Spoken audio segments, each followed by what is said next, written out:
This documentary about overcoming life's darkest moments isn't on Netflix, and that's exactly why you need to watch it. Look, I've been through my share of tough times, and I'm tired of watching feel-good fluff that barely scratches the surface. My Silver Lining documentary on lrodvinetwork.com is different. It's raw, real, and completely transformative. This isn't some glossy production designed to make you feel better for 30 minutes. It digs deep into what it actually takes to turn your pain into purpose. The storytelling is so powerful that mainstream platforms wouldn't touch it.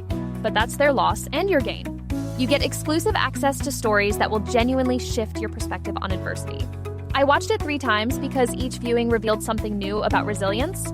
The convenience of streaming it on lrodvinetwork.com means you can pause, rewind, and really absorb these life-changing insights.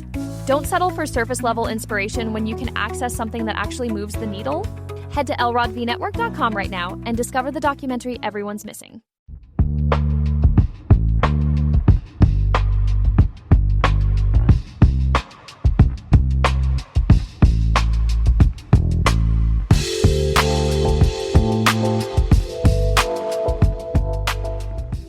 Hello, everyone. Welcome to this week's episode of Thirsty Topics. I'm Lawrence Elrod. I'm Meryl Klimo. Hey, Meryl. How are you?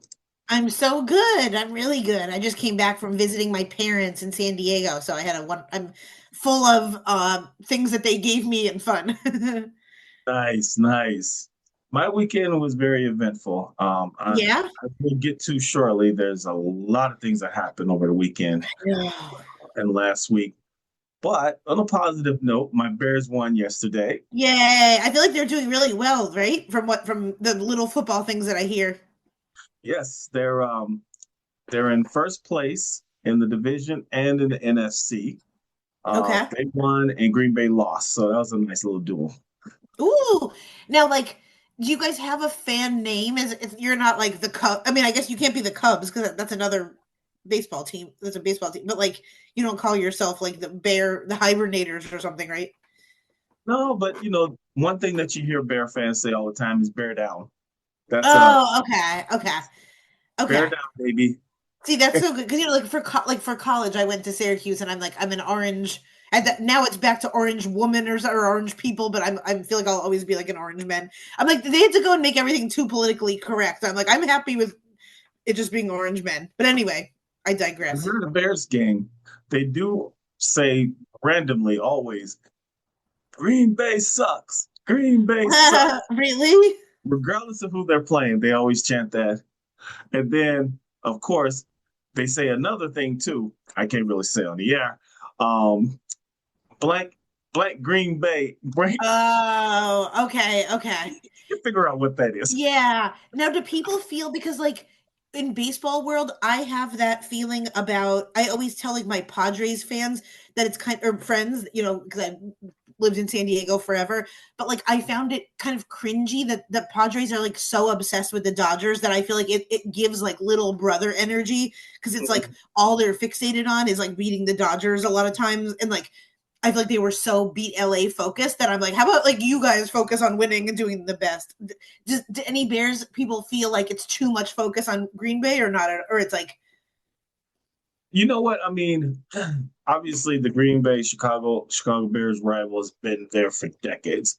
Yeah. But I do kind of admit that, I get it with Green Bay and all that, but some people do think that, maybe Bears fans are a little bit too focused in on Green Bay. Exactly. Because right now, I mean, yesterday, again, they lost. And then also 2 of their key players went out, got injured. Oh. So most likely they're probably going to be out the rest of the season because it's only 3 or 4 games left in the season. Okay. So obviously, as a fan in general, I don't like to see anyone get hurt. But again, of course, I hope they get slaughtered next week when they play us. You're like, I don't want to see anyone injured. I just want to see them out. Yeah. Exactly. So it's going to be a good game. It's actually Saturday at 7:20 p.m. Central. So. Oh, cool. Okay. Look at that. You're like a walking billboard. That's good for it. I even got the Bears colors on today. Yeah, I know. I like it. Also, fun fact, also Syracuse colors happens to be too. So you're representing everyone. Yep, the blue and the orange, which is a good combo. Yes, yes. Well, talking about an interesting combo here. Mhm. Now, we've always talked about how social media is a little bit out of control, especially when it comes to teenagers. Well, Australia has become the first country to ban social media for anyone under 16. Wow. So, Australia has become the first country to implement a nationwide ban on social media for children under 16 effective December 10th, 2025, which means it's already 5 days into being Hmm. effective, aiming to protect kids from online harms like cyberbullying, predators, and harmful content. Social media companies must block access or face hefty fines, but the ban uh, faces challenges, including teens circumventing it and debates over privacy and free speech, with other nations watching closely. I would love to get your take on this, Meryl. Yeah, oh my gosh, I have so many takes because in some ways I understand how it's harmful and we want kids to like play outside and be safe, and obviously there's the whole thing of like catfishing and not talking to creeps and weirdos and everything. However, as someone that did grow up with like the cusp of MySpace and instant messenger, you know, we weren't really on social media, and thank goodness I didn't have like a phone that I was carrying around.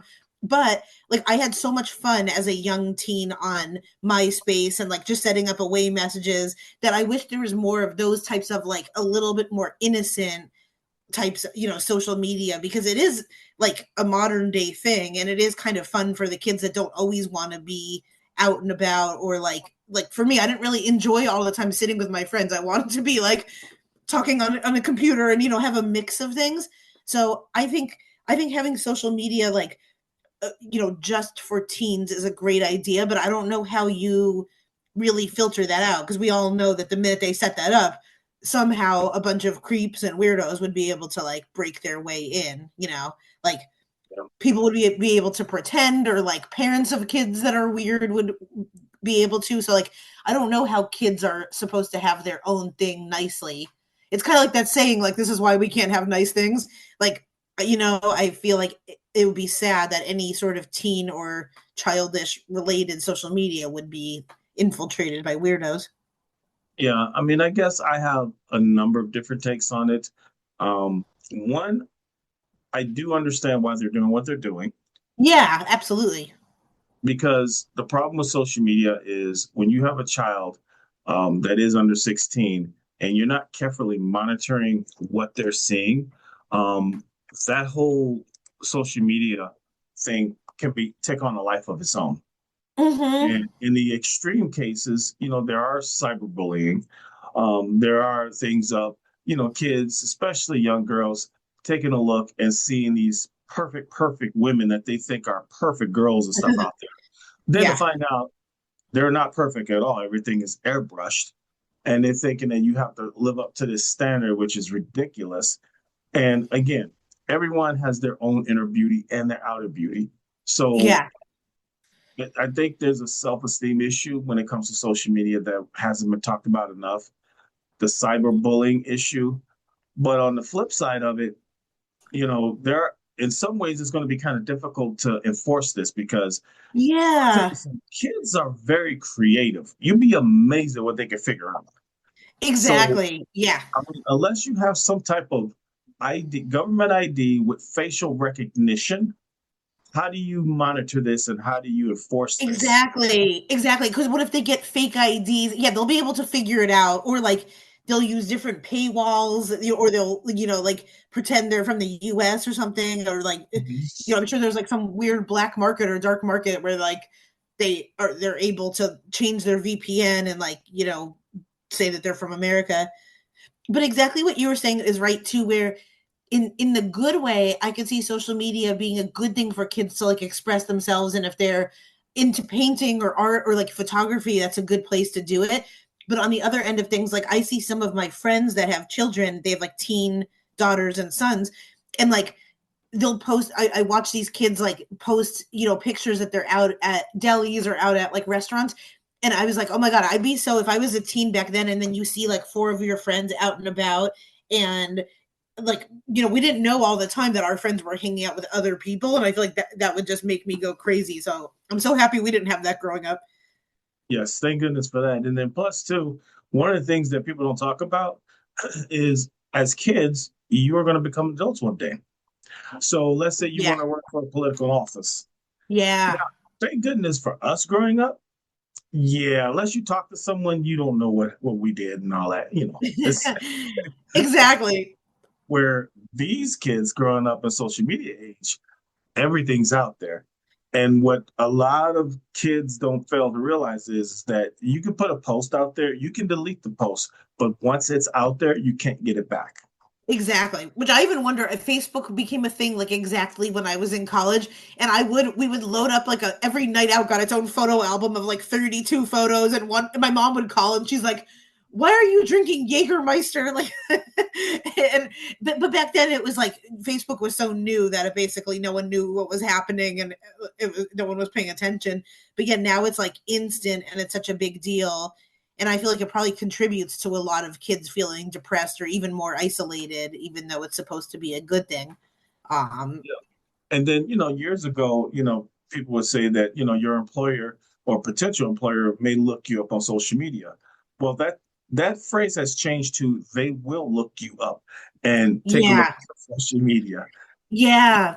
If anything, like I think kids should be allowed to have social media, but now we should in schools and parents like the same way we learned math and we learned cursive. Now we should learn like good social media etiquette because I think that's something that kids are going to have to learn as adults anyway. And like, teaching them from a young age, even how to have manners online or like what to do if you suspect someone is being creepy with you or like, I think instead of banning kids from it, why don't we treat them respectfully and like help them learn how to do it correctly? I agree. And the one thing that we need to understand is that other countries, including the United States, are going to be watching this to see how this is implemented, how I it goes. know. So there's a possibility, though it may be a small possibility, that it may be coming to a I platform near know. us.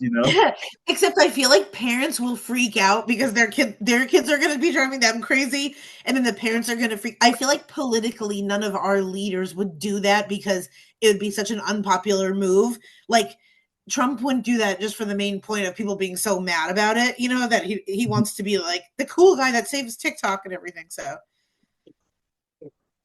We will see. we'll see. But yeah, I could just imagine I would if I was in Australia and I was 16, I'd probably move to Poland just so I could be on TikTok or something. Well, I thought this was so cute and so ridiculous. Japan will be without a panda for the first time in 50 years after the twins leave Tokyo. So, twin pandas at the Tokyo Zoo are set to return to China in late January, leaving Japan without a panda. So, I don't 50 years. I don't remember. I mean, I'm not 50, but like I don't remember this completely.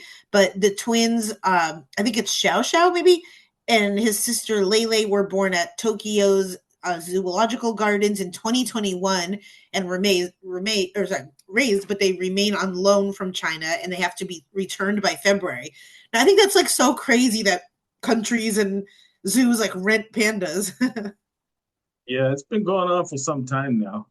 And it's amazing that they don't just give them pandas, but yeah, it's this practice of lending between countries.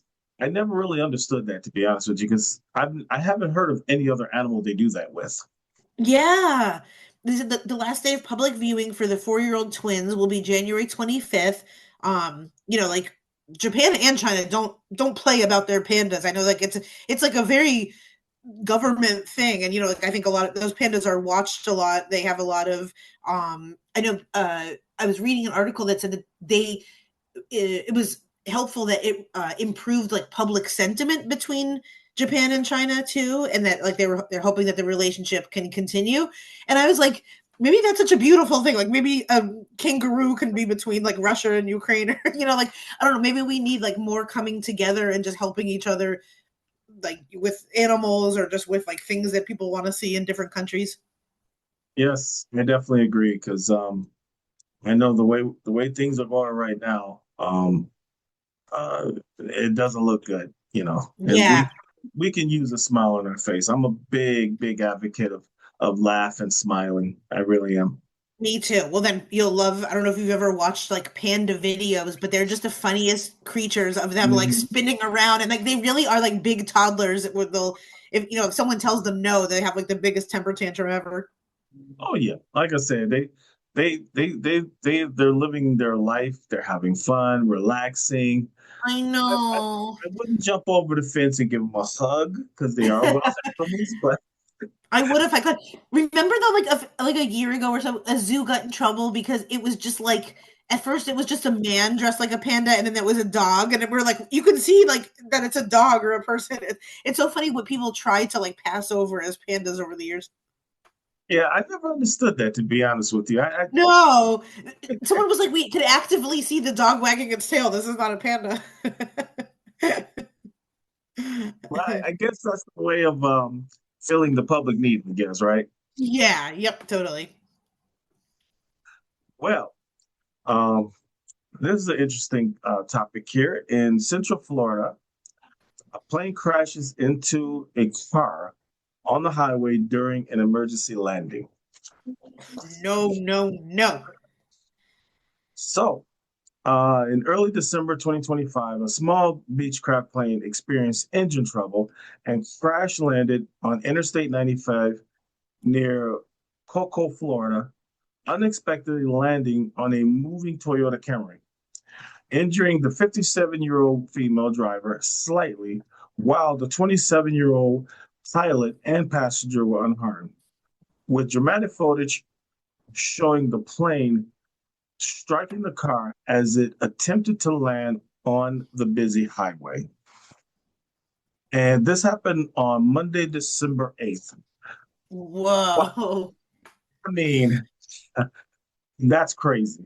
That's absolutely crazy. Yeah, I just know I could just imagine being in the car, like bickering with my boyfriend, and then all of a sudden I'd be like, "Great, now a plane's about to land on us!"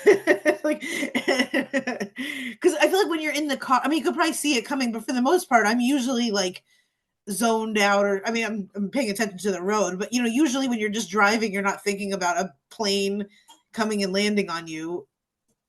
Yeah, I would say that'd probably be the last thing I'll be thinking about. But Yeah, maybe it's not one of the last things, but it's definitely one of the top like 50 things I'm not thinking about. And talk about like just random blind luck or unluck pretty much of just being all the cars on the road, and it looked like it had a magnet on it between like the plane and the car. it really did. And, and I'll give them the benefit of the doubt. Maybe they had problems steering the planes, but it's like, obviously there's a median in between that roadway. You couldn't hit the median, it's like, Yeah. I'm thinking maybe they couldn't control it, but wow. Wow. Just to be able to even talk about that. It's like, hey, guess what happened to me? Plane crashed into my car over the weekend. Imagine calling your insurance company up and telling them the story. Exactly. And I'm sure somehow I would have the insurance that just like doesn't cover that, knowing my crappy ass insurance. Like they'd be like, actually, sorry, that's like your fault somehow. Oh yeah. And then of course you're on the phone and then they go, what? Yeah, Yeah, okay. All right. Yeah, okay. Stop playing games. What really happened? No, exactly. seriously, the plane crashed into my car when I was driving. That's where having So, video footage is good. It's like you may have seen this on like CNN, Fox, ABC. yes, yes, because of course that agent or that person on the phone is like, you know what? This is not funny. Okay, you need to tell me what really happened. Stop playing games here. No, Yeah. I'm serious.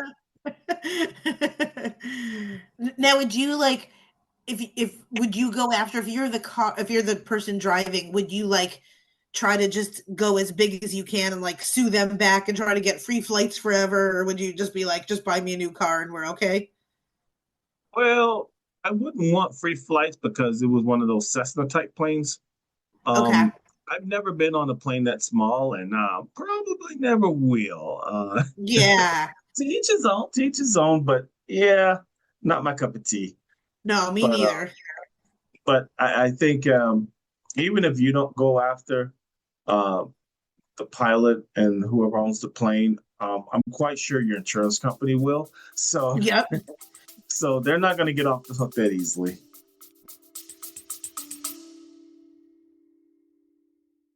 This documentary about overcoming life's darkest moments isn't on Netflix, and that's exactly why you need to watch it. Look, I've been through my share of tough times, and I'm tired of watching feel-good fluff that barely scratches the surface. My Silver Lining documentary on LRODTVNetwork.com is different. It's raw, real, and completely transformative. This isn't some glossy production designed to make you feel better for 30 minutes.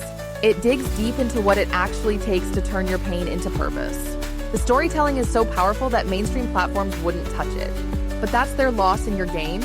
You get exclusive access to stories that will genuinely shift your perspective on adversity. I watched it 3 times because each viewing revealed something new about resilience. The convenience of streaming it on LRODTVNetwork.com means you can pause, rewind, and really absorb these life-changing insights. Don't settle for surface-level inspiration when you can access something that actually moves the needle. Head to LRODTVNetwork.com right now and discover the documentary everyone's missing.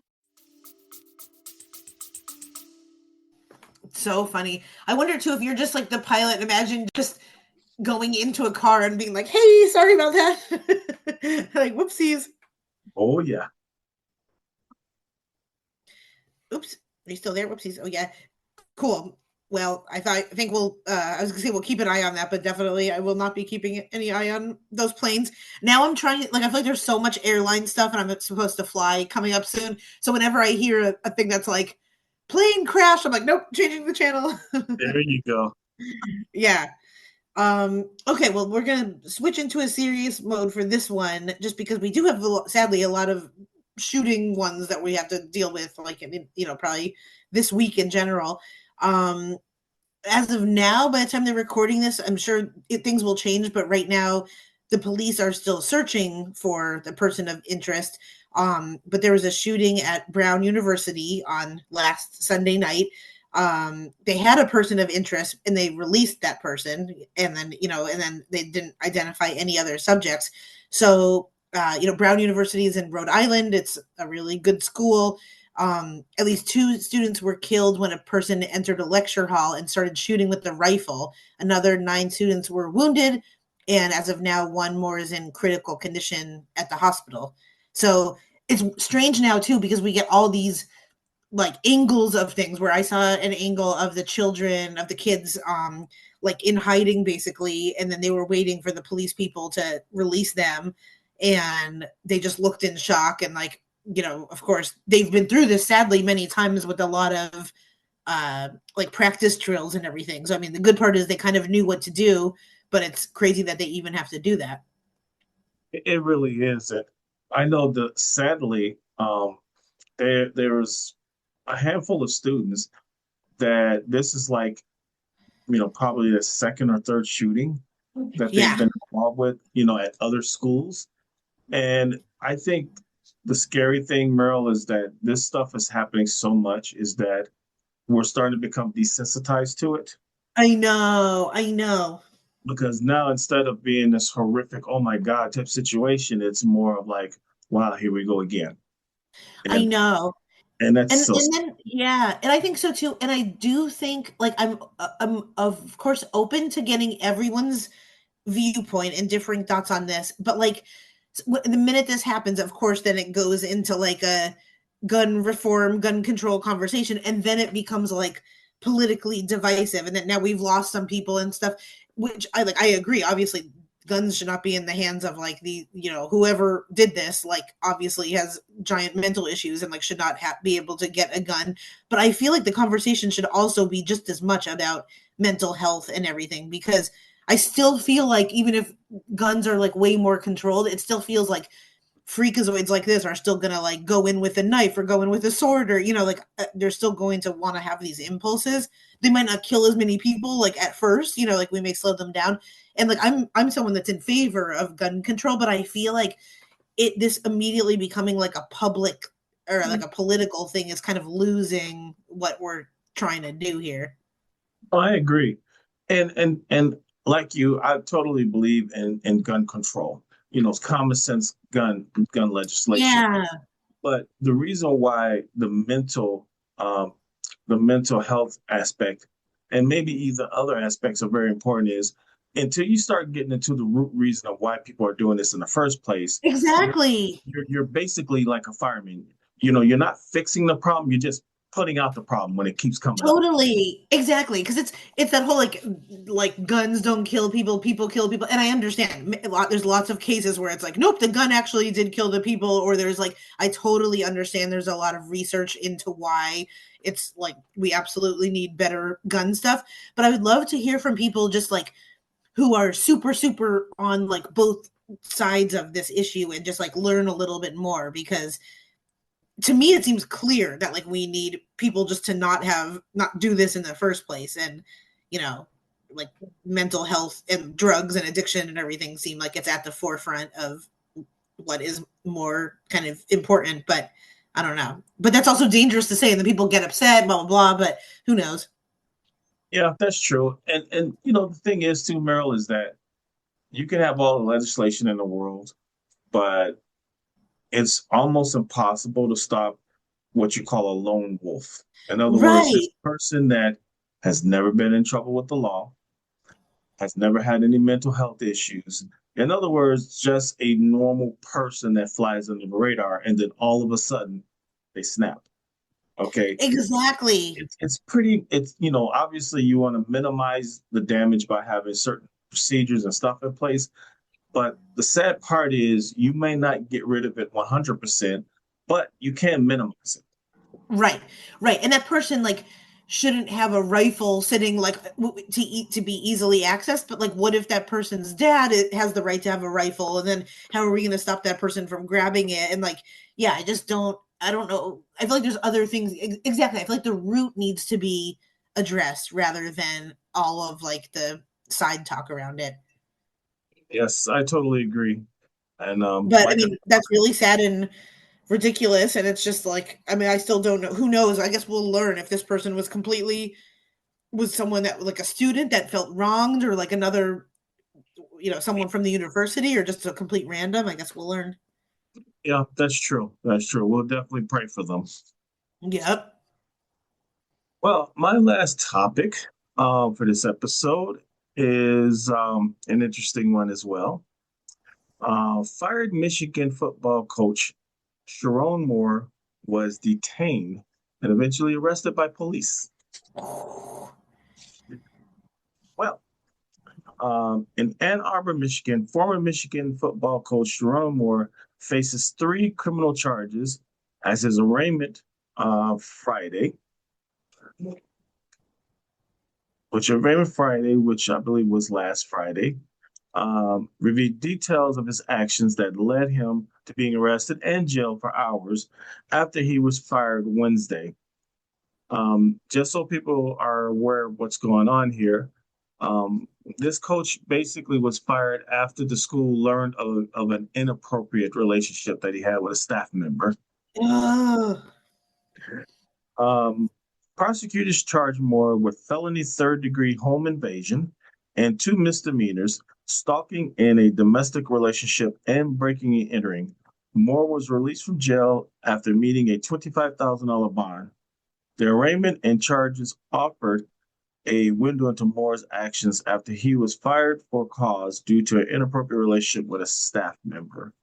Oh my So gosh. basically, the story is that he had a relationship with a staff member, and I guess the staff member, and again, this is allegedly because this thing is Yep. still moving. Allegedly. Yep. And I guess things started getting creepy, and she wanted to break it off, and he did not want to break off the relationship.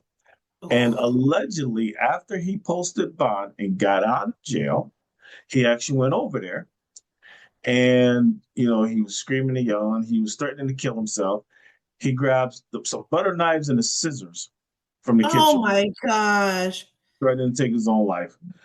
I don't know about you, Meryl, but I personally don't think he was serious about this because if you think about the kitchen with all the sharp butcher knives and stuff like that, you chose butter knives. I don't think it was that serious. I Yeah. mean, I could be wrong, and I could be wrong. I could be wrong now, but yeah, I don't know. What do you think, Meryl?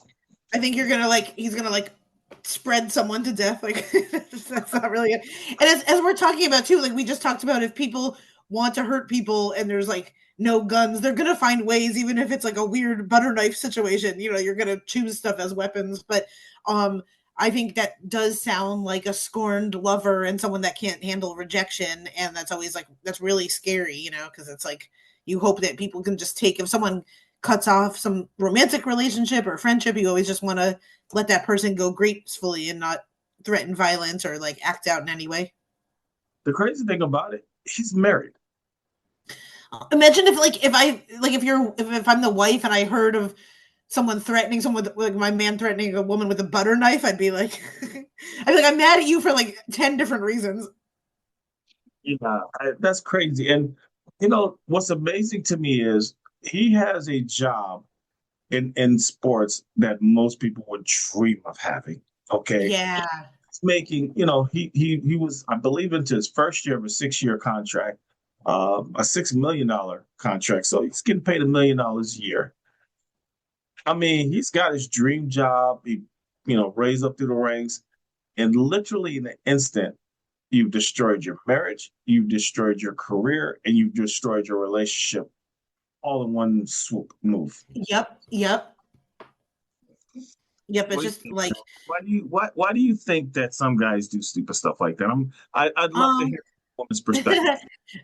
I think not that much deep respect for women, like that's one thing, like kind of viewing women as like possessions and ownership. And then almost if someone decides to go their own way or to break it off, feeling so like angry and rageful that they don't really view the other person as another separate human being. They view them as like something that they lost, a possession.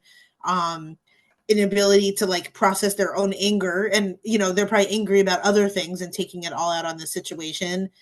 And yeah, just like I think too, like I think men do have a lot of like anger stuff that people aren't allowed to show sometimes. And so I think it's so healthy for like women and men to get their anger out, so we're not just like spewing it out in different ways, especially romantic ways. Yeah, that's true. It's just amazing that he would throw his career over some stupid. I know. And I know some people may say, well, what if he's not in love with his wife anymore? Then get a divorce. And divorce her nicely. Yeah, that's humiliating, and it's also like a waste of her time and energy, because you're not valuing your wife even as a friend to be like, hey, why don't you go off and find someone else that deserves you, or just be single? Like, I think that's so mean to do to a person, because you're wasting her time and energy. That's true. That's true. And to have, and I know most colleges, you cannot have a romantic relationship with people that work for you. That's an absolute, you know what I mean? Yeah. So, yeah, I mean, I just don't know what he was thinking. I just hope it was worth it for him, because man, he's destroyed so many things all at once. So don't you sometimes, like with all these articles and things today, aren't you like, okay, I'm not doing this that bad? Where like sometimes I'm like, okay, like I might be a little bit emotionally immature, but like I'm actually not in the bottom part of society. No, sadly enough, as we do some of these and we talk about them, in my mind, I'm thinking, maybe I'm not such a bad guy after all. Exactly. I might not be like the most morally upstanding, but I'm not tracing people around with a butter knife or like, yeah. That is true. That is so true. Or like it just goes to show to me, especially when you were saying like this man already had a wife and everything, like if you're not mature enough at any age to let your partner go if you're interested in someone else, then that just shows me you're on like a total different planet that I'm not really interested in. And I know that everything has an excuse, but I'm like, nah, not really in 2025, That's true. That is so, so true. We got a man and woman up in 2026. Well, I don't mean to completely dog on men this episode. I do love men, but my next story is I'm going to switch gears from my list of what you have and change it up a little bit, where there was a viral video and news story of a girl getting mugged in Colombia. A couple was on a vacation for a little bit, and the woman had a backpack on and had some stuff on her person, and you could see someone else come up behind them and to start mugging this woman. and trying to take stuff. He tries to take her phone, and her boyfriend, her man, a tall guy, went and hid behind a wall. And so this was in front of this all happened in front of a bank. And so you could see it happening, like the camera is right there. So it pretty much shows the whole thing. Now, if people haven't looked at this video yet, it's definitely a good one to check out. If you just search like guy hiding behind wall original video, you'll be able to see. And so, they are able to see the strange man almost mug the girlfriend, and the man hides and doesn't even call for help. This is his girlfriend? Yeah, it's like a couple, couple's on vacation, and then a random guy comes up and tries to mug them, and then the man in the couple hides and lets his girlfriend basically fight the mugger all by herself, and it takes another random stranger man to step in and save the day and help her, and then at the end the boyfriend kind of comes up like, "Did I miss anything?" This can't be real. I mean, it's real. The boyfriend was hiding. And so it was so funny too, because my boyfriend sent this to me. And of course, we never know how people are going to act, but I could pretty much guarantee that if this happened, my boyfriend would at least try to fight the other guy off, or at least grab me, he wouldn't just run away and hide. Right. I mean, here's the thing about it. Now, if he has a weapon, I'm not going to leave my wife. I'm going to grab her, and we both run. Now, if you don't have a weapon, we're going to throw some hands. That's a whole different situation. Yeah. But I'm not going to hide while my girlfriend, wife, or whatever is being mugged. Wow. That's unbelievable. Exactly. It is. Yeah, you have to see the video. It's so funny. And I can totally see, I'm not expecting this guy to become Batman and fly from the ceiling and kick the other guy in the face. I'm not expecting superhero moves, but at least try to grab your girlfriend out of the situation, If the guy ain't got no weapon, you should be punching him. Yeah. Yeah. Or screaming for help. It's you can, but the guy wasn't even doing that, because at least then make a commotion, or use your words and your voice and scream, Because when you're in a relationship and someone disrespects someone you're with or tries to do something to them, most men get a warm feeling going through their body. Yeah. And that warm feeling is anger. Okay. Oh yeah. A lot of guys feel that way. And I got to word this correctly so I don't get a lot of hate, hate messages. But it's like, how do I explain it? It's like when someone is attacking your wife, your girlfriend, whatever, it's like they're attacking someone you care about, you love, that you want to protect. And you're right. Most men are natural protectors. So when you try to hurt something that belongs to them, in fact, I've always said this, and it's true, is a coward can turn into a killer if you decide to go against their family. If you try to go against their wife, their child, you can turn a coward into a killer at that point, because their mindset changes differently. What kind of mindset this guy had, I have no idea. Exactly. I would love to know, because that wouldn't even cross my mind. Wow. I know. Yeah, and you would think even if you're filled with adrenaline, you're right, even you would just scream or you would do something. I wouldn't stand to the side. So I have to wonder, if you're that girlfriend and that happens, how are you dumping them immediately, or are you? They went on some news shows, and it seems like she's not as bothered by this as the internet is, and it doesn't seem like she's dumping him, and it kind of seems like they're going to stay together. They deserve to be together. Yeah, exactly. Because if anything, I would just be so humiliated by it that I would be I need to break up with you right now. Okay, I'm gonna put you on the spot, Meryl. If you were that girl, would you be so forgiving and stay with this guy? No, unless unless he had a great reason that I was missed out on, which I don't understand. But no, I'd probably dump him, not only because of of what the internet said, but because it wouldn't make me feel safe. And you really see, to me, that would be his true colors about what happened. It's okay, if I'm ever in trouble, you're just running away. That doesn't really bode well. Wow.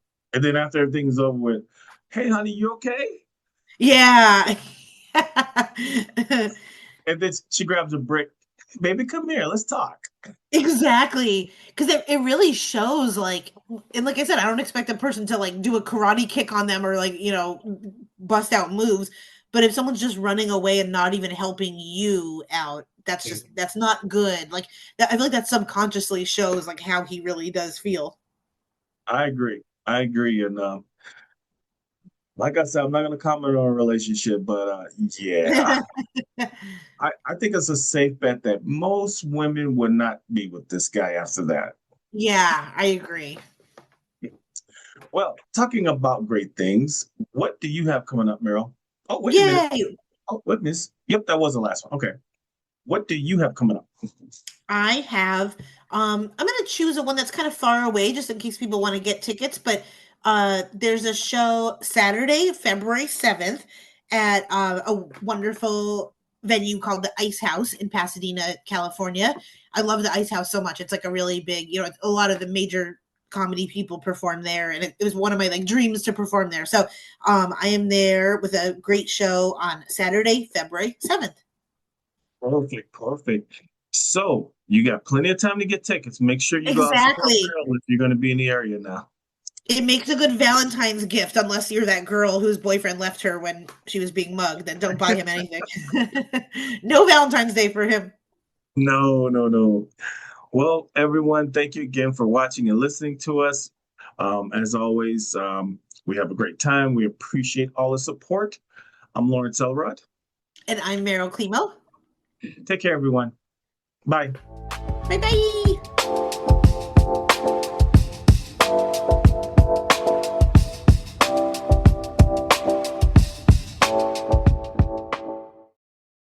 This documentary about overcoming life's darkest moments isn't on Netflix, and that's exactly why you need to watch it.